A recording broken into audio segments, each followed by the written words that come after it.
tragédia. Um incêndio matou 10 jovens.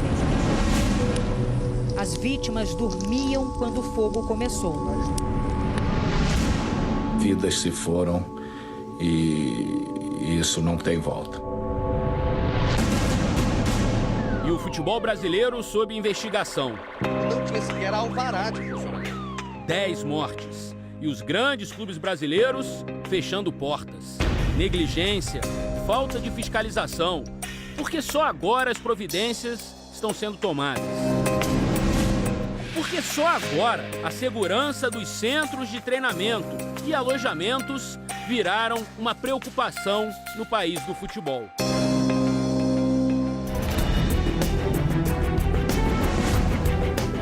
O Esporte Espetacular foi atrás dessas respostas e vai mostrar um panorama da situação dos 20 times da Série A.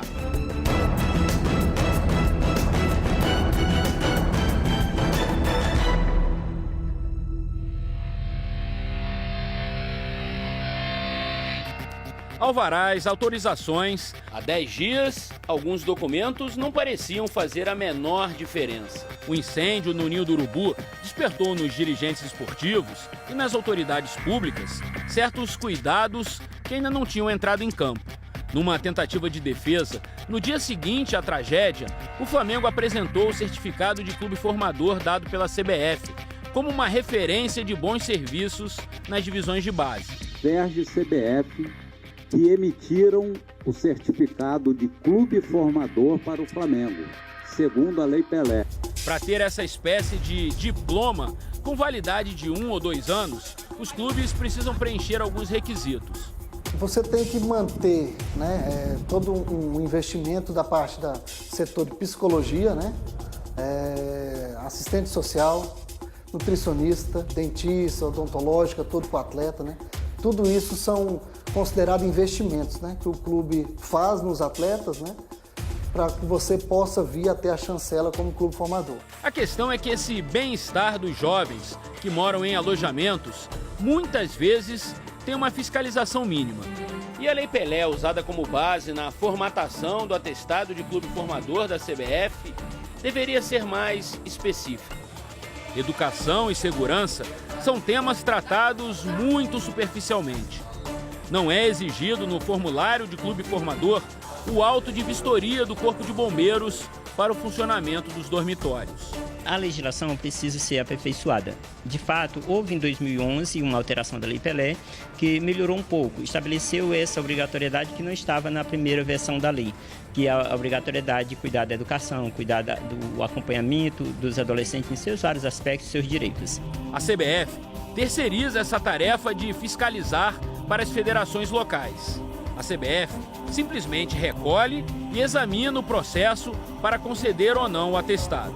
Esse é um país continental, nós temos clubes profissionais em todo o país.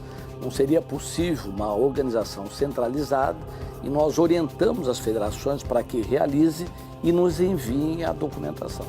A página oficial da entidade mostra a relação de quem possui esse certificado de formação, que na verdade funciona mais como uma ferramenta econômica para proteger os clubes contra o assédio de outros clubes e também para reivindicar algum retorno financeiro em possíveis transferências ao longo da carreira do jogador.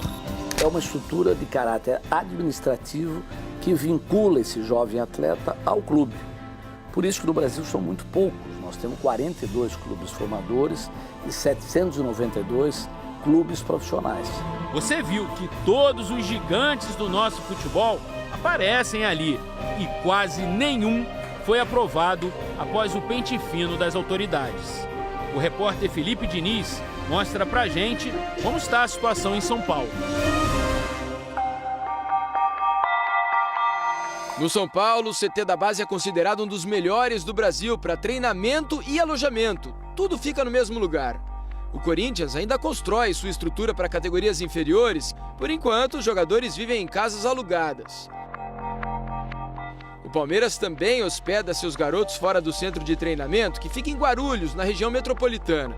Eles moram em casas mantidas pelo clube a 20 quilômetros de distância. O problema é que muitas dessas estruturas não estão em situação regular. Depois da tragédia no Flamengo, a Prefeitura de São Paulo resolveu convocar uma reunião com os clubes para tratar do assunto, conferir a situação legal dos alojamentos e tornar esses ambientes mais seguros para os jovens atletas. Os clubes têm 90 dias para serem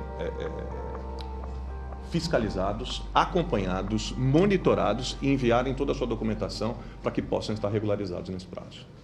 Só que há um outro detalhe. Os clubes parecem não ter conhecimento de tudo o que precisa ser providenciado para regularizarem suas situações. Dificilmente todos estejam perfeitamente adequados, e todos não somos nós, todos, inclusive o poder público, porque são tantas as instituições e tantas as questões a serem cuidadas que um ou outro detalhe pode escapar do cumprimento exato da determinação legal, das posturas e tudo aí. Procurado pelo Esporte Espetacular, o São Paulo apresentou o auto de vistoria do Corpo de Bombeiros, conhecido como AVCB, e disse ter o alvará de funcionamento da Prefeitura de Cotia, onde fica o CT da base, mas não enviou à reportagem uma cópia desse documento. O Palmeiras divulgou uma nota dizendo que decidiu hospedar os atletas das categorias de base em um hotel da capital paulista e que vai seguir as instruções dos órgãos pertinentes. O Corpo de Bombeiros já visitou a casa que serve de moradia para os garotos do Corinthians. Eles continuam no local, que não tem a documentação exigida para alojamento. Na grande verdade, o prédio tem um AVCB, que antigamente funcionava uma clínica, e nós estamos adequando esse AVCB para a atual função de alojamento que já está sendo providenciado junto ao Corpo de Bombeiros. O Santos hospeda parte das categorias de base na Vila Belmiro e a outra parte a alguns metros dali, na Casa Meninos da Vila. O Santos informou que a casa está em processo de regularização, aguardando vistoria dos bombeiros, e que a vila está regular, inclusive os alojamentos, apesar de o documento só apontar o uso como estádio de futebol. Vander, hoje com 26 anos, jogou com o Neymar dos 12 aos 14 anos na base do Santos. Depois passou por clubes pequenos e encerrou a carreira no ano passado. Ele morou no alojamento que fica embaixo das arquibancadas da vila. Era um local que muitas vezes a gente encontrava rato pra caramba, ratos grandes mesmo, que vários meninos que moravam lá matavam constantemente, porque realmente era bem sujo. Além da sujeira, a falta de manutenção também fazia parte da rotina daquela época. Acho que o banheiro também é uma das coisas mais difíceis ali no alojamento, porque era muito sujo, então muita gente usava, às vezes não tinha muita água quente, mais água gelada, e a privada sempre entupida, às vezes não tinha papel, então também eram condições difíceis de enfrentar a sujeira do banheiro. No Rio de Janeiro, também falta transparência dos clubes e organização dos órgãos públicos para cobrarem. As divisões de base do Fluminense ficam no Centro de Treinamentos de Xerém, que está regularizado para o Corpo de Bombeiros, mas não está com a Prefeitura de Duque de Caxias. O clube tem 180 dias para regularizar toda a situação. Processo demorado. Tem coisas que você vai para a entidade pública, ela retorna com exigência, a gente retorna para fazer, tem adequação que tem que fazer, mas nada do que sempre foi feito até hoje, nada nos foi sinalizado em nenhum momento que a gente precisaria parar as atividades. O Vasco mantém toda a estrutura da base em São Januário. Alojamento, colégio, como o estádio está com as licenças em dia, o clube não teve nenhum problema essa semana com as suas dependências, incluindo os dormitórios. Se você puxar lá para 10 anos atrás e olhar o que era o futebol de formação nos clubes, eu acho que houve um avanço assim imensurável, não só em termos de hospedagem, mas a própria estrutura dos clubes, em centros de treinamentos, etc., estrutura de recurso humano, tudo que está em volta da formação do atleta. Então eu acho que houve uma evolução natural. Luz no fim do túnel é o que os clubes estão procurando depois de toda essa tragédia.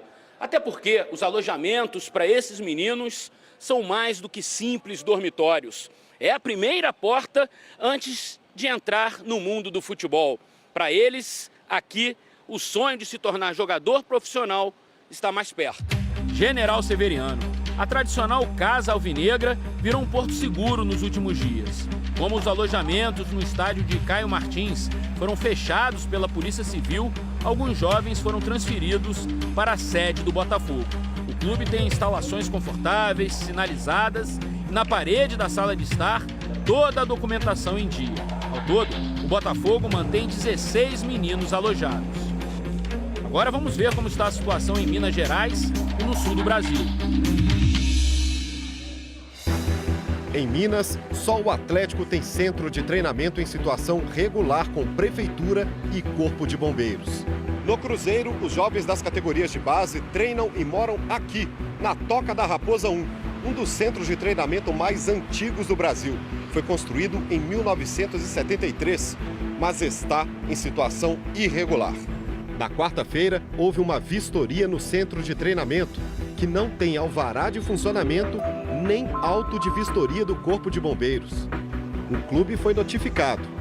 O Cruzeiro informou que está tratando do caso com os órgãos responsáveis.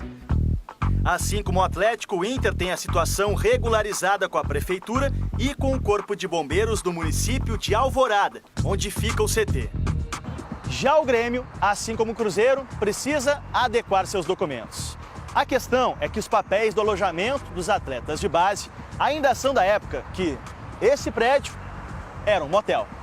Desde a transição do Olímpico para a Arena, nós fomos forçados a desativar o alojamento que havia no Estádio Olímpico e optamos pela locação de um hotel de passagem na BR-290, aqui no município de Eldorado do Sul, que fica a menos de 15 minutos do nosso centro de treinamento. Como o prédio está vazio porque os garotos estão de férias, o Grêmio ganhou um prazo de 30 dias para atualizar a documentação a tempo de reabrir sem pendências. Em Santa Catarina, o Avaí está regularizado. Os garotos do clube treinam e se alojam na Ressacada. A Chapecoense renovou a sua licença dos bombeiros, que estava vencida na última terça-feira. O clube não nos apresentou o alvará da prefeitura.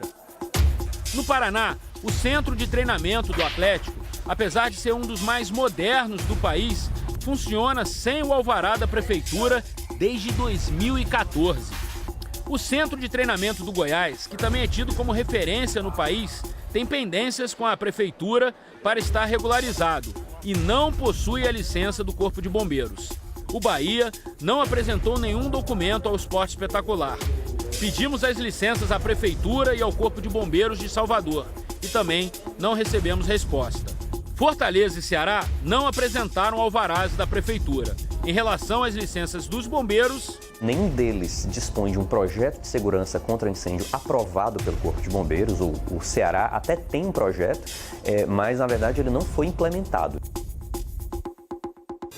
E o CSA em Alagoas aloja os menores da base em pousadas e hotéis perto do centro de treinamentos dos profissionais, enquanto não inaugura um CT só para a base.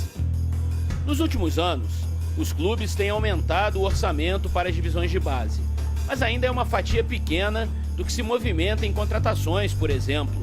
A base precisa ser encarada como investimento, não como um custo, até porque o futebol tem um impacto social importante na vida e na formação de muitos jovens. E que nunca mais a gente precise de uma tragédia para dar valor à prevenção.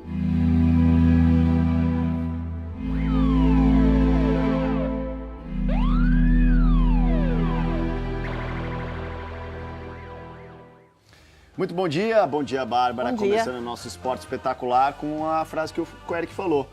O que a gente deixa de lição isso aí é que nunca mais se repita. E a gente abriu o nosso Esporte Espetacular com essa notícia que tem dominado, né, a nossa imprensa esportiva desde o último fim de semana, que foi um incêndio no centro de treinamento do Flamengo. E esse assunto segue aqui no Esporte Espetacular. Ontem o Flamengo treinou no Ninho do Urubu, mesmo sob interdição da Prefeitura do Rio. E as famílias das vítimas, além de lidar com a dor da tragédia, continuam